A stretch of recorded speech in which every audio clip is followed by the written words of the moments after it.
വയനാടൻ അടുക്കളയിൽ അവൽ വിളയിക്കുന്നത് നോക്കാം. ഒരു തേങ്ങ ചിരവിയത് 4 മിനിറ്റ് ഫ്രൈ ചെയ്തതിന് ശേഷം 1 ടീസ്പൂൺ ചെറിയ ജീരകവും കൂടി ചേർത്ത് മിക്സ് ചെയ്ത് 1 മിനിറ്റിന് ശേഷം സ്റ്റൗവിൽ ഒരു ഫാൻ വെച്ച് 1 ഗ്ലാസ് പൊട്ടുകടല ഫ്രൈ ചെയ്ത് കഴിയുമ്പോൾ നിലക്കടല വറുത്തെടുക്കണം. ഒപ്പം തന്നെ 1 കിലോ അവൽ 2 മിനിറ്റ് ഫ്രൈ ചെയ്തെടുത്തതിന് ശേഷം 1 ഗ്ലാസ് കറുത്ത എള്ള് കഴുകി നല്ലതുപോലെ കല്ലും മണ്ണൊക്കെ കളഞ്ഞതിന് ശേഷം വറുത്തെടുക്കണം.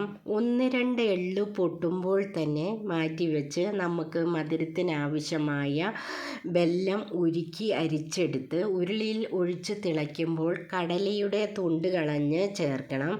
ഒപ്പം തന്നെ എള്ളും ചേർത്ത് കൂടെ തന്നെ ഇത്തിരി ഉപ്പും 1/2 ടീസ്പൂൺ ചുക്കുപൊടിയും കുരുമുളക് പൊടി 1/4 ടീസ്പൂണും ചേർത്ത് 1/4 ടീസ്പൂൺ ഏലക്കാപ്പൊടിയും കൂടെ ചേർത്ത് കൂടെ തന്നെ 1 ടീസ്പൂൺ പഞ്ചസാരയും 4 സ്പൂൺ നെയ്യും ചേർത്ത് ഒപ്പം തന്നെ നല്ലതുപോലെ മിക്സ് ചെയ്തതിന് ശേഷം അവലും കൂടി ചേർത്ത് നല്ലതുപോലെ മിക്സ് ചെയ്യണം.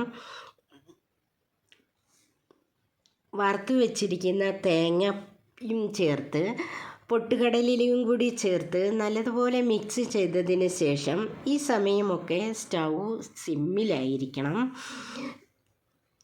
എല്ലാം ചേർത്തതിന് ശേഷം സ്റ്റൗ ഓഫ് ചെയ്യാം. ഈ അവൽ വിളയിച്ചത് ഒരു കവറിൽ കെട്ടി വെച്ചാൽ കേടാകാതിരിക്കും.